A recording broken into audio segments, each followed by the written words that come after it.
This is Heal Your Mind, Heal Your Body with Dr. Schuyler. Discover how your thoughts manifest disease and what you can do about it. Here's your host, Dr. Schuyler.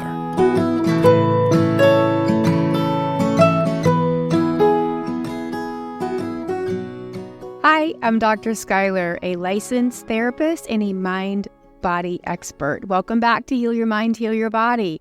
So I've been getting into what exactly is the mind-body connection. And in previous episodes, what I went over was the glue that binds the mind and body together are emotions. So that is the premise for understanding what is a mind-body connection. And then we also went into the limbic system, fight or flight, how significant that plays in the mind-body connection, and also went over the healing phases. What exactly are the healing phases? It could be martyr, victim, survivor, thriver, warrior, how all those phases of healing and phases of life actually impact our emotions. So today we're going to do a deeper dive into what is a mind-body connection of emotions. And we're going to get into emotional contagion, catching vibes. Vibes are contagious versus what is emotional safety. So as we take this deep dive in this very hot topic of emotional contagion, the number one answer that I get when I ask my patients is, what's the one thing that you wish you could change about your life that's out of your control? And the answer is, my parents are always freaking out. My partner, my spouse, is always angry or stressed out or anxious. Or my work is tripping me out. It's so stressful at work. The number one answer is always about how other people's stress and anxiety is impacting them and they have no control over that. So what exactly is that? What is this emotional contagion, and why is catching other people's vibes impacting us so much? So in 2017, there is a study, is a physiological dynamics of stress contagion. And so what it discovered was through our skin, we actually catch cortisol. When someone that you are around is having a stressful or anxious moment, they're releasing cortisol, one of many things, but they're releasing cortisol into their bloodstream. Those little molecules, those particles, are leaving their bloodstream, leaving their skin, traveling through the air, boop, landing on your skin, and absorbing into your bloodstream. You are literally catching someone else's stress. It's like a virus. It's highly, highly contagious. Floats through the air. University of California does a lot of research on emotional contagion. And what they had found in their studies was not only verbal anxiety and stress is contagious, but so is nonverbal. Just watching someone across the room having a stressful event or an anxious moment raises cortisol levels within the participant. What the studies have shown is that when you are around someone that's a stranger, witnessing them have a stress response, your personal cortisol levels will raise 20%. When you're around someone you love or care about, that doubles. 40% of your cortisol levels will increase. Your cortisol levels will increase by 40% when you are around someone that you love, who they themselves is having an issue, not even you. So now we have two areas if you think about it. The little molecules dancing across the air, landing on your skin, absorbing your bloodstream, you're catching their vibes, you're catching their stress. Now you're witnessing someone else have stress, and your stress goes up by 40%. And what we talked about in previous episodes, imagine what this is doing to your health, your anxiety, your disease and wellness process. You're infiltrated now by other people's stress. That actually is a really big impact on our disease, health, wellness journey. Excuse me. So emotional contagion is also not just a virus that we catch or a virus that we witness. It's hardwired into our mind and body. How is it hardwired? Through something called mirror neurons.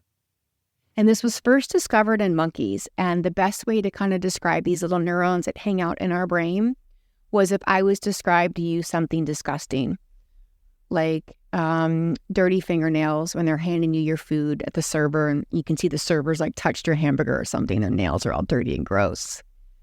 Or nails on the chalkboard.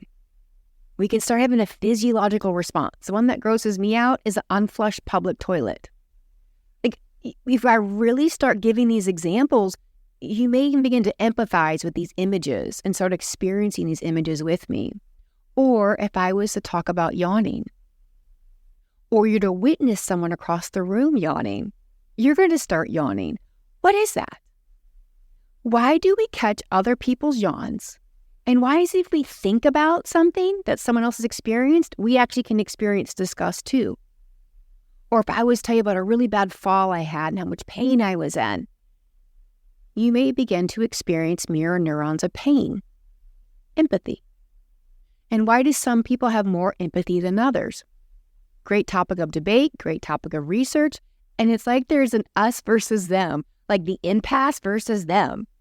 Well, we all to some degree have these mirror neurons, and these mirror neurons are able to pick up things, biometrics, biophysiological responses in other people. So what biophysiological responses? Heart rate, breath, even pupils dilating, microfacial expressions, nostrils flare, little smiley, little upturns of the lips, eyebrows, little nuances that our subconscious mind picks up in other people. We also pick up smells. Another way to detect stress in other people. You may not realize it, you can smell it like with your nose, but your mind can smell the cortisol as if like we're dogs or something. So now you've got this emotional contagion, stress in the bloodstream, visually seeing someone, now you can smell it. Now you have these mirror neurons that are picking up these biometric nuances in somebody. So the brain is constantly scanning for these threat detections. Scan. Are you safe? Are you not safe? Do I need the alarm bells? Not alarm bells. So when you think about the mind-body connection, who you spend your time with has a very significant impact on your health, your disease, and your wellness. Who we spend our time with can impact whether we heal or not heal. It's very difficult to heal in the same places where you're being harmed. So when you take in consideration the mirror neurons that we can detect and see and imitate in other people as if we are recreating the event ourselves. That's how the mirror neurons work. Whether we're imitating it or recreating it, the same mirror neurons work exactly the same. We can smell it. We can detect it in nuances in the biometrics. We actually catch other people's vibes, like a contagion, like viruses. So words may lie, biometrics don't. Energy doesn't lie. So when you're looking at this whole concept of you understand people to a level you can't quite put your finger on, this is the reason why. When someone walks into the room and they don't say a word, but something in you just knows it's off, mirror neurons, stress contagion, smelling the cortisol that you can't quite pick up, but your mind can. Your brain is always looking for ways to keep you safe and keep you away from danger. As this relates to the mind-body connection, who you spend your time with significantly impacts autoimmune and GI disorders and overall wellness. One of the things that I like to do is practice protecting my peace. Having healed from many dark nights of the soul, as well as an autoimmune, I have come to really not only become a student of protecting my peace, but I really try to master it. Now, I can never, as everyone out there, we can't control other people act or respond or behave or think. But what I can control is my own internal state and protecting my own peace that I've worked very hard for. So I imagine this cake dome. So when I'm around someone with bad vibes, it literally could still be my kids. They come and run in hot all the time. 2 teenage girls, I never know which vibe they're going to bring into the house. Love them. I'll be empathetic towards them. But if they're really running hot, and they always say running hot because I'm a horse girl and I have an Arabian and she always runs hot. But when they come in running hot, I imagine this cake dome goes over me. I'm going to be there for them, but I'm not going to catch their vibes because that makes my heart race. It starts changing my stomach, starts changing my biologics. And it's important to me that I protect my internal state. I protect my wellness process. My patients, a lot of the kids like to use Harry Potter, the invisibility cloak. And when I'm teaching how to protect your peace and emotional safety, we cannot force other people in our lives to keep us emotionally safe. Oh my Lord, I wish we could. I push a button for everyone out there, but we can't. But we can start to create our own emotional safety. So I'll have the children picture they're in this invisibility cloak and they protect themselves and they're not catching other people's stress contagions. Or if your partner or significant other is causing you stress or causing you to feel unwell inside for some reason, you can imagine this cake dome or you're in bubble wrap or saran wrap. You can look for ways to protect your own peace from people that might be emotionally harming you. You can also spend time with people that create emotional safety. And emotional safety feels calm. It feels peaceful. You can create it within and you can also spread it. Remember, emotions are contagious. So if you feel emotionally safe inside, are you providing that for your family? If you're a parent with a child with an autoimmune or GI disorder, are you bringing emotional safety or are you bringing a stress contagion? What vibes are you transmitting to the people around you that you love? What energy are you contaminating the world with or providing the world with? It all begins with this internal state. And when you achieve this internal state and you're aware of your emotions, you're aware of your automatic negative thoughts, you're aware of the limbic response, you can begin to dial down your own emotions, turn up an internal sense of safety, protect your peace. So when others around you are radiating, or I call it leaking vibes, you can protect yourself. When you bring emotional safety to yourself, you then can provide it all around you. So really stop and think, what energy are you bringing to the universe today? What energy are you bringing to your loved ones today? What energy are you bringing for yourself today? How can you provide emotional safety within you that creates more balance within your life? And really pay attention to like the top 1 to 5 people that you spend the most time with. How much are their vibes impacting you? 40% of our cortisol levels increase with the people we spend our time with. I have found over and over again, working with all the pediatrics and many adults, especially adults in dysfunctional, uncomfortable relationships, that their GI health tanks.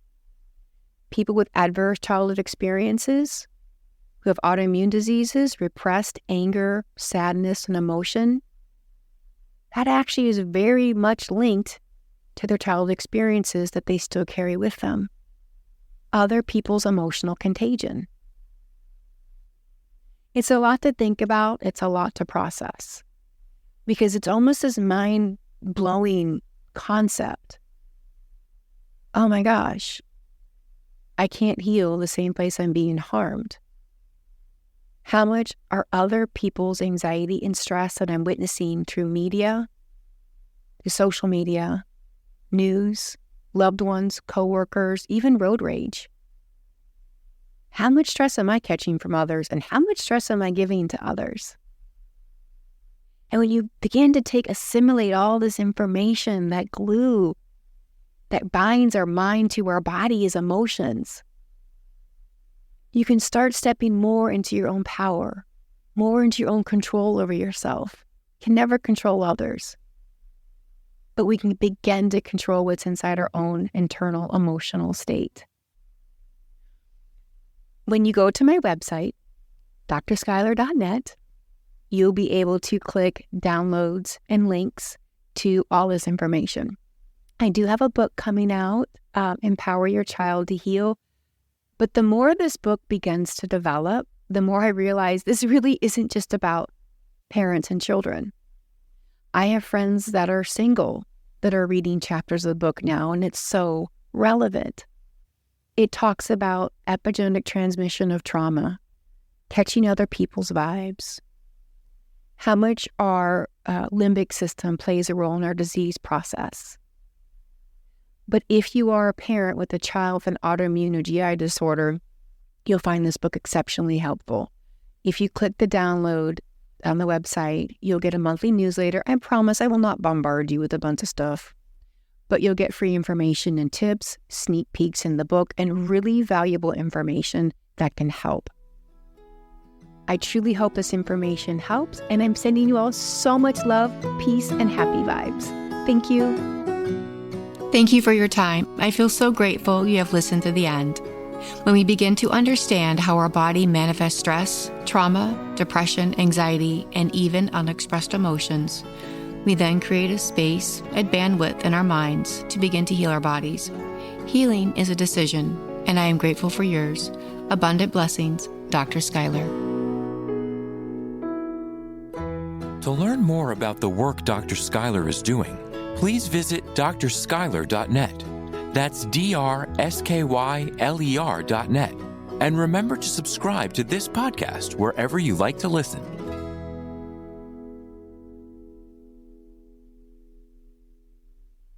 Produced by Audavita Studios. Connect your voice to the world.